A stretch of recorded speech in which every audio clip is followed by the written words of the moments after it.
Humanities, Episode 13, the Baroque Period. We previously learned about the Protestant Reformation, and in the 16th century, the Catholic Reformation came as a response. This was also known as the Counter-Reformation, since it sought to counter the Protestant threat to Catholic dominance by working to fix issues from within. There were three main elements of the Catholic Reformation. First, ecclesiastical reconfiguration. These reforms worked to eliminate nepotism and simony within the church and to correct the abuses of power. Two, founding new religious orders. Education and missionary work became a key part of the new Catholicism. It was intended to reinvigorate interest amongst the common people and to show that the church actually cared for them. And three, spiritual and political movements. These work to expand Catholic influence in the daily lives of individuals and to invigorate a sense of personal piety within them. One of the most prominent of the new movements was the Jesuits, or the Society of Jesus, which was founded by Ignatius Loyola in 1534. Rather than locking themselves away in monasteries, the Jesuits would be out in the world, doing service, educating people towards Christ's message and the importance of church faith. They practiced chastity, poverty, and obedience, and as a part of their missionary work, they would establish a number of schools and universities around the world. The impact of the Counter-Reformation can be felt in the arts in that it initiated the Baroque style. Baroque arts are very ornate. They strive for feeling and emotion. They're quite intricate in the details while still creating a grand, awe-inspiring overview. They're lifelike, yet somehow larger than life. A lot of this is done by new techniques that work with light. One of the best-known figures of this era is Gian Lorenzo Bernini, who lives from 1598 to 1680. He was an Italian sculptor, painter, and architect. Bernini is probably best known for his sculpture, which is both dramatic and lifelike. An example of the sculpture in its link to the Catholic Reformation is found within the Ecstasy of Saint Teresa. The medieval figure of Saint Teresa was one of those individuals who had visions, and she had this vision in which she described to us this visitation and what occurs. Bernini tried to embody this work. Now, I'm going to read to you from Saint Teresa, and as I do so, look at the images that you're seeing of this sculpture. What is it that Bernini gets right, and what is it that he alters with artistic change? I saw in his hand a long spear of gold, and at the iron's point there seems to be a little fire. He appeared to me to be thrusting at times into my heart and to pierce my very entrails. When he drew it out, he seemed to draw them out also, and to leave me all on fire with a great love of God. The pain was so great that it made me moan, and yet so surpassing was the sweetness of this excessive pain that I could not wish to be rid of it. The soul is satisfied now with nothing less than God. The pain is not bodily, but spiritual, though the body has its share in it, even a large one. It is caressing of love so sweetly, which now takes place between the soul and God. And I pray God of his goodness to make him experience it, who may think that I am lying. And so we can recognize clearly, the image of the piercing with the arrow coming towards the heart itself. But we see also the radiance that's shining down when we look at the larger image, right? And look at the face up front, though. When we see this is where this concept of the ecstasy comes into play. In the text, it seems to be a religious ecstasy, but here on her face, it seems almost like a sexual form of ecstasy. And this is something that was taken as very artistic and very beautiful, but it was also, to some people, considered offensive. In terms of architecture, Bernini is responsible for designing the piazza at St. Peter's Basilica. The piazza in front of St. Peter's is a large open space for people to gather in, but surrounding it is this columned colonnade, which are intended to represent the arms of Mother Earth, embracing all who enter that space. And so this is the grand open area, and you'll see that there are rows and rows of these columns. There's 4 deep, actually, that goes across and on both sides. But when the individual stands inside, it's supposed to represent this idea that here is Mother Church reaching out, holding on, embracing you, hugging you into its space. Now, we can certainly see what Bernini attempted to do here, but I find it interesting that in many ways it harkens back to the prehistoric era of individuals entering a sacred place, such as we saw with the West Kennet Long Barrow, to try to feel the power and the love of Mother Earth. So it seems that the faith changes, but the feelings and the desire remain. In England, the Reformation, Counter-Reformation continued to affect the nation. We saw that Protestantism became dominant through the reign of Elizabeth I, but she died without an heir, thereby ending the Tudor dynasty and bringing the Scottish and Catholic Stuarts to the throne. James VI of Scotland, who we see represented here, is going to become James I of England. And the Commonwealth period, which we'll actually talk about in the next chapter, is going to introduce figures within this line, such as Charles II, who is ultimately executed, and Oliver Cromwell, who has taken over the country and established the Commonwealth, which is going to last for a little less than 10 years, really. But anyway, James VI of Scotland becomes James I of England upon Elizabeth's death in 1603. During this period, several important things come to pass. Despite being Catholic, King James upheld a policy of tolerance towards Catholics and Protestants alike. He wanted a form of unification.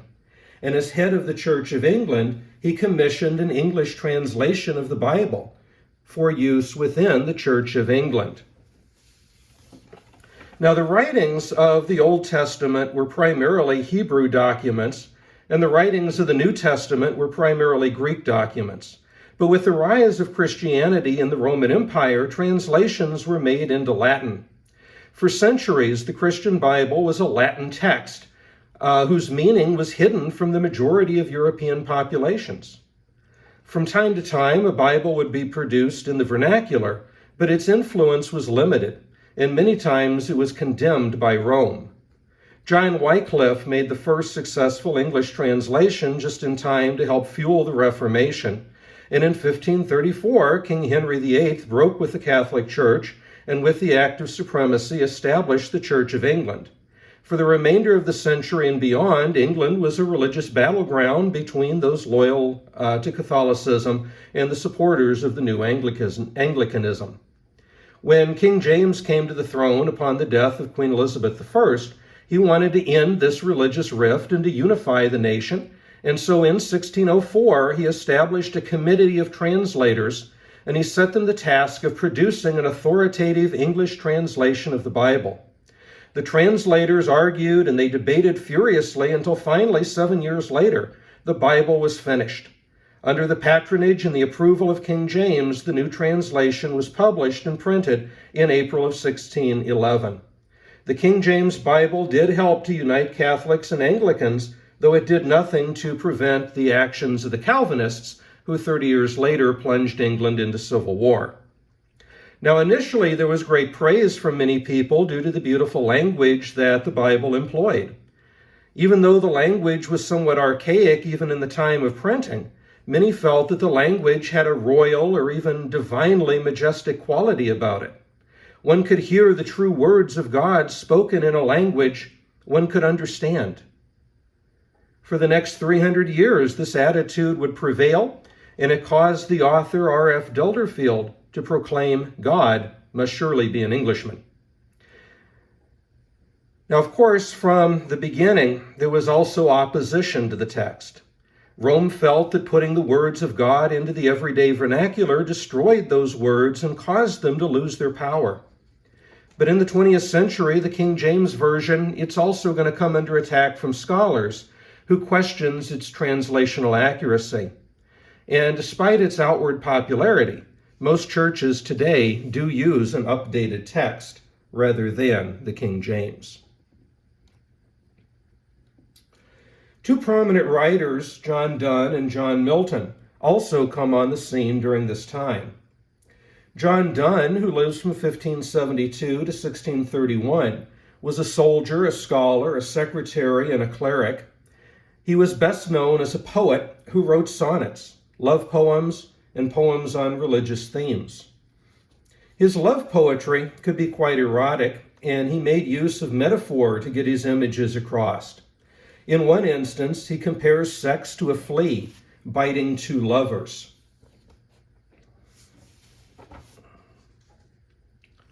Mark but this flea, and mark in this, how little that which doth deny me is.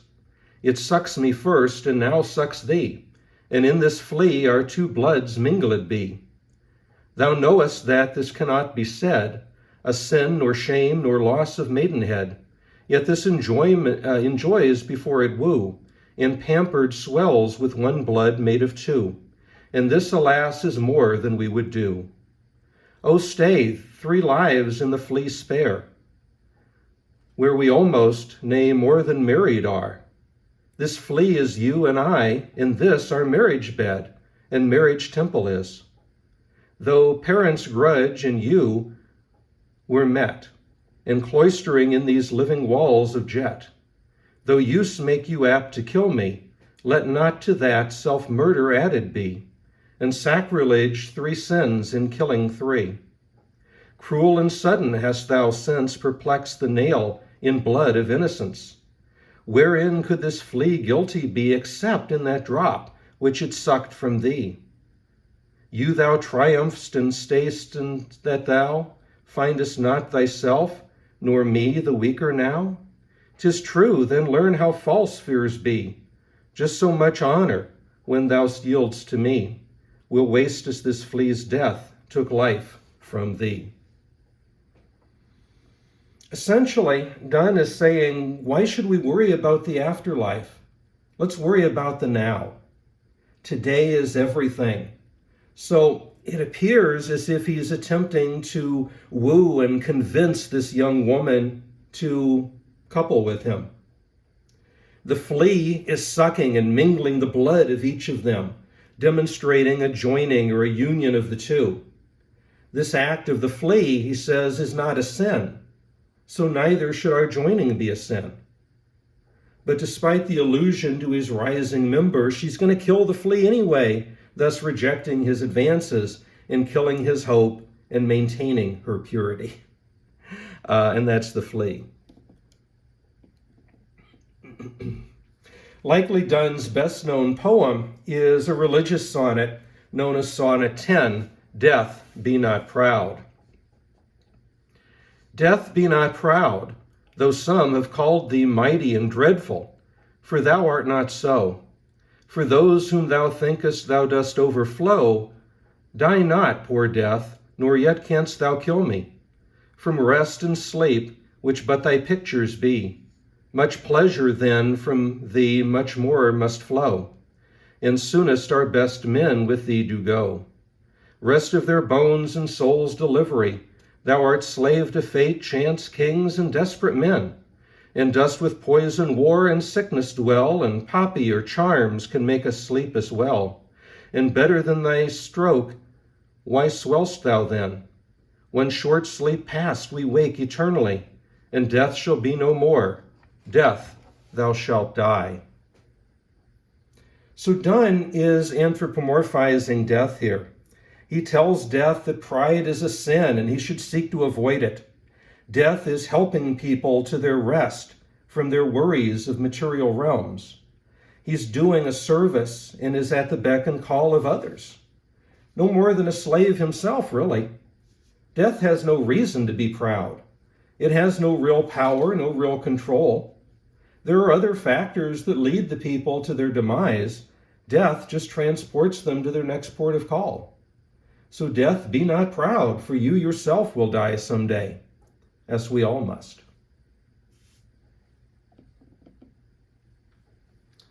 Another prominent English writer of the era is John Milton, who lives from 1608 to 1674. Milton was a poet and civil servant, best known for his epic poem, Paradise Lost. Paradise Lost is a very lengthy epic poem based on the biblical story of Adam and Eve in the Garden of Eden. It was originally published in 1667 in 10 books and later reorganized into 12. The work is the brainchild of Milton. However, it was not his pen that wrote it, having gone blind in 1652. He had to rely on a scribe to put his words to paper. Now, we've discussed the biblical story previously, so I won't rehash it here, other than to remind you that Milton is writing from the Christian perspective, where Satan is very real, rather than the metaphorical figure of Jewish interpretation. The poem opens with Satan being cast into hell after his rebellion against God. And the image of Satan in hell is quite different from that which we saw in Dante's Divine Comedy. Hell is not iced over here. It's a pit of fire and brimstone. And so Milton gives us a much more familiar image. And I just want to share a little bit, a couple passages here. Regions of sorrow, doleful shades, where peace and rest can never dwell. Hope never comes that comes to all, but tortures without end. Still urges and a fiery deluge, fed with ever-burning sulfur, unconsumed. Right, so we get a much more familiar image of hell being depicted here. And when it comes to Satan, in emulation opposite to heaven, which when Beelzebub perceived, then whom Satan except none higher sat, with grave aspect he rose, and in his rising seemed a pillar of state. Deep on his front engraven deliberation sat, and public care, and princely counsel to his face yet shone, majestic though in ruin. And here's a little later depiction. On heaven's azure and torrid flame, smote on him were besides vaulted with fire. So we have this notion, we have this idea presented to us here that Satan is more in kin to that wicked figure, that manipulative figure in the pits of fire and brimstone that we are more accustomed to. In Milton's work, Satan is a very complex figure, rather than a mere beast, as he was for Dante. Satan wants power, he wants knowledge, he wants control. In many ways, Milton writes Satan almost like a tragic hero that you know is going to lose, but yet at times you feel sympathy for. You understand his actions. But of course, you're not expected to like him. He's still the villain of the story. Now, when Milton turns his mind to Adam and Eve, which doesn't actually happen until Book 8, we're introduced to pure innocence before the fall and their awakening to sin after the fall. Can one have freedom and still obey God's laws? That's the central question in Paradise Lost, and one of philosophy's great questions that we still grapple with. God created Adam and Eve, and he gave them dominion over the earth. Only one thing was barred to them. Don't eat from the tree of knowledge of good and evil. But Eve is tricked into eating the fruit by Satan in the guise of the serpent, and Adam follows her. According to Milton, Adam is the bigger sinner. Eve was tricked, but Adam ate knowing that it was a sin. So his act was willful, and that made it worse. Adam and Eve experienced lust for the first time after eating the fruit, but they also experience guilt and shame. They blame each other for these feelings, and so domestic warfare has begun.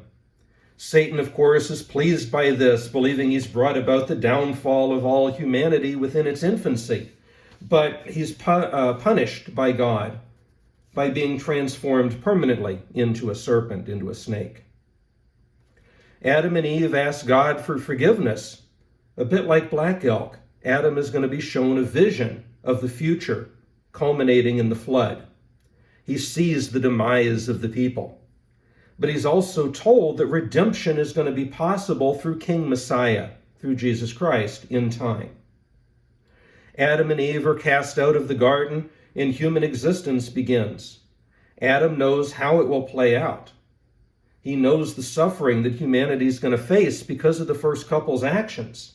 And he also knows that they will not live to see the King Messiah. That's why it's a tragedy.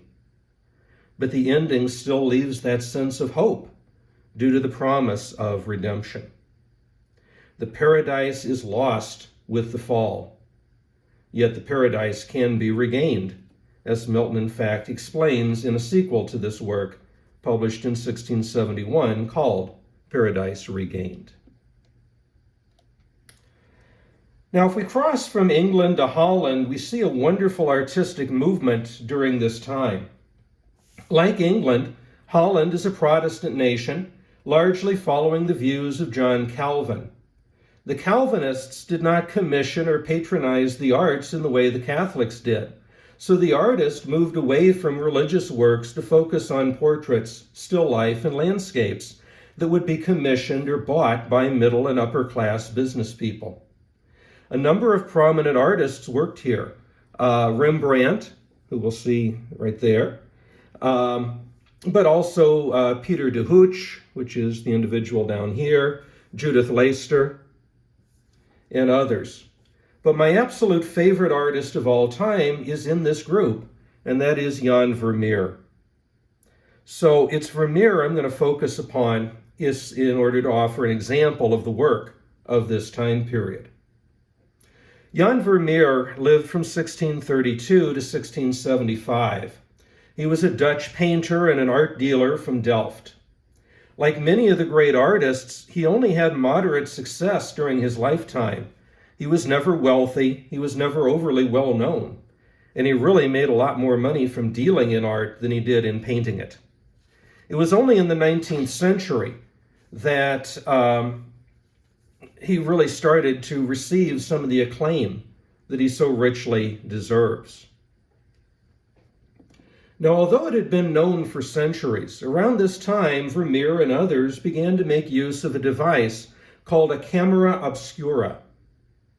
If you ever took a photography class, you probably made a pinhole camera from an oatmeal container or something like that. Well, the camera obscura works on a similar principle. Essentially, you have a dark room or a box with a pinhole in it. The light enters the hole and projects a reversed image of what it's aimed at. Now, if you have photographic paper inside and the chemicals necessary to fix the image, then you can capture the picture. But of course, Vermeer is working a few hundred years before that knowledge was discovered. So the artists at this time would use it to be able to see the image and to use it to make sketches where all the angles and the perspectives were ultimately perfect. So you can see the big image here, sort of the big room, and so here's the outside image. It's projected in through that hole, and it becomes an inverted image then, which the artist can, then sketch. And over here you see it sort of a smaller scale. He's also making use of mirrors, which is something that they learned to do a little bit later, so that it could be made right side up. In addition to this, the camera obscura also helped artists to understand light and its use better. So it's likely through this device that Vermeer was able to become the master of painting with light that he was. Now, a critic of Vermeer once complained that almost all of his paintings are apparently set in two smallish rooms in his house in Delft. They show the same furniture, the same decorations and various arrangements, and they often portray the same people, mostly women. Well, all of this is true, but what the critic fails to pick up on is the inclusion of a small window that lets in the light. And that is what makes his work so wonderful. This is what I love about it. It brings that light in, and the way that the light illuminates throughout the day demonstrates different parts of the scene. The way he uses light brings his work to life, and he creates a familiar and very real connection with the viewer. Now, Vermeer's most famous work is called Girl with a Pearl Earring, and it was painted between 1665 and 1667. In this picture, we see nothing of the room complained about. The focus is all on this young woman, dressed in what was described here as exotic clothing. She's wearing a turban, and of course we see that large pearl earring on her visible ear. Is she an exotic foreign traveler? Is she a village girl playing dress up? Maybe she's a biblical heroine. We don't really know. She's a mystery. If we look at the depiction here, right, we can see that she's painted to the side. Her head is turned towards you. Now notice the light and dark contrast. We have it, of course, by the fact that the entire outside of the image is dark, and so the light of her is illuminated. But even looking at the way that the light is shining onto her, right, we can see the light shining down on the turban. We can see where it creates the light and the dark to show the texture within her face. The images, just as we would in real life, as to how we would perceive the light and the dark. That light is going to demonstrate the soft nature of her slightly opened mouth. It looks almost damp. And of course, the focus of her eyes. Those full eyes that are shifting to meet you. It's such a coquettish look. Have you startled her from behind? Is she turning for one last look before saying goodbye? Is she trying to get your attention? Again, we don't know. It's a mystery. But it's a mystery that invites your interpretation, your story. For me, the girl with the pearl earring is far more mysterious, more attractive, more alluring than the Mona Lisa could ever hope to be.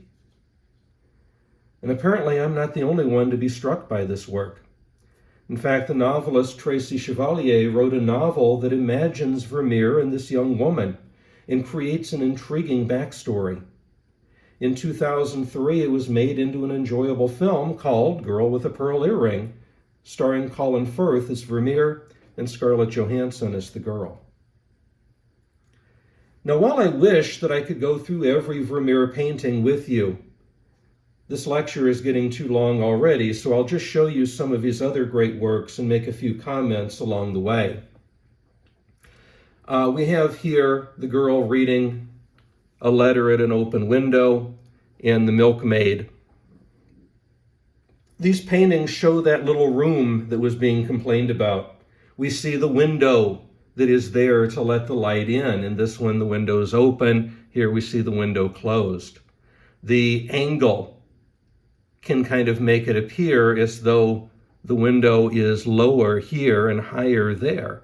But it's the same set of rooms. It's just rearranged and the angle becomes slightly different.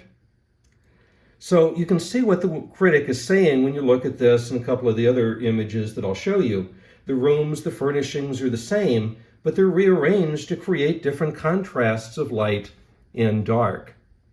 We see that again with Girl interrupted at her music, as well as the young woman with the water pitcher. There again, here it seems to be perhaps later in the day, or perhaps it's early morning, but there's a dimness of light that's coming in. Here it seems to be a much brighter light that's coming in, and so it's illuminating different things in different ways. But again, it's the light that depicts and shows where the emphasis should be placed. Right?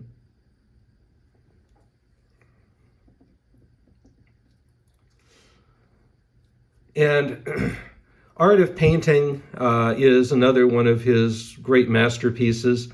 It is supposed to be sort of a self-portrait from the back, showing himself in the act of painting one of these scenes.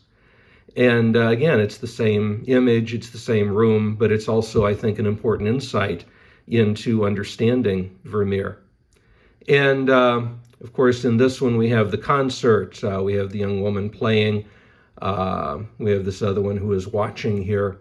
And you notice the imagery where the virginal has the raised lid and the imagery that's painted all within it as well. But you get a grander look, a larger look of the room within that one.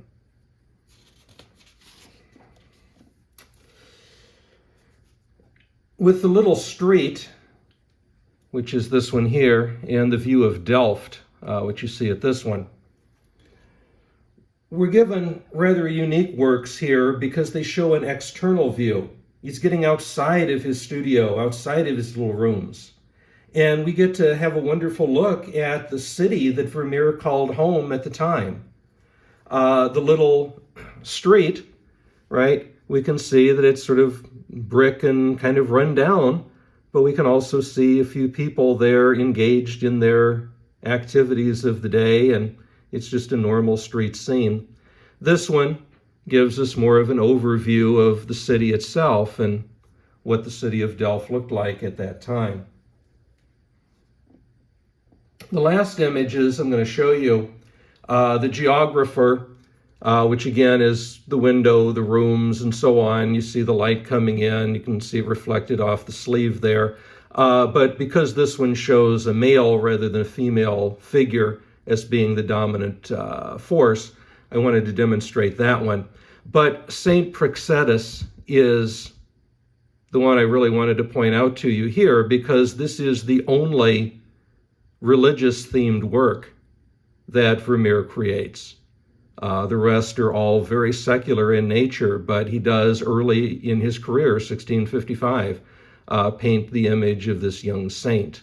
And I thought it was interesting to have them here at the end together as well, because it demonstrates once again there is that sense in his early life of the religious view that is fading from art, and now the secular view that's presenting and coming into art.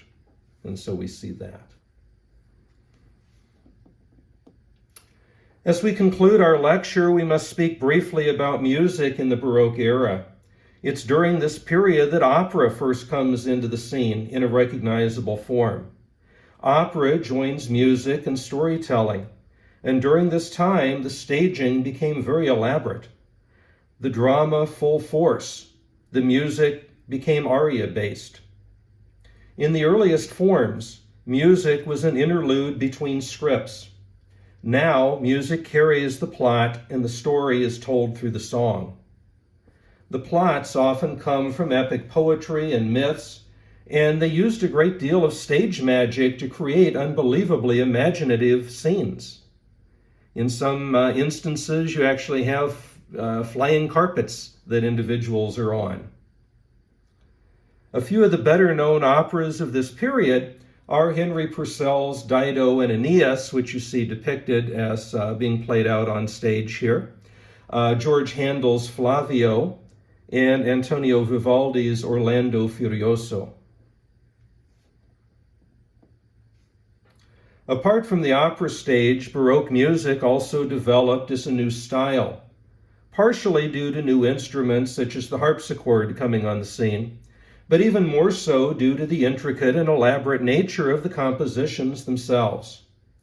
Key composers of this era are the already aforementioned George Friedrich Handel, who we'll see up here, who lives from 1685 to 1759, Antonio Vivaldi, which we see down here with his signature violin, from 1678 to 1741, and of course likely the most popular and well-known composer of the era, Johann Sebastian Bach, who lives from 1685 to 1750. Now, of course, you can go on and read about them on your own, but music is something that should be experienced. So I wanted to make sure that you heard at least a little snippet of this music. So I'm going to play a small clip from each of these to close out the lecture, and it'll give you a chance to enjoy and to compare. All right, well, I have been trying to access the internet, and unfortunately it is just not working so that I could bring this music up for you. So I'm going to have to just ask you to, on your own, take a look at Handel's Messiah, specifically the Hallelujah Chorus, Vivaldi's Four Seasons, particularly Spring, in Bach's Well-Tempered Clavier. And just take a little time to listen. You don't have to listen necessarily to the whole pieces, but little bits, little clips from it, just so that you can get a feel for what this Baroque era music sounds like. And you're going to find that there is difference there, but you'll notice, the chorus coming into play in Handel. You'll see the strings, how very elaborate they become in Vivaldi. But just take a note of that as you go along. And again, I'll apologize for the fact that the internet seems to be completely down this morning, so I'm not able to attach those here for you now.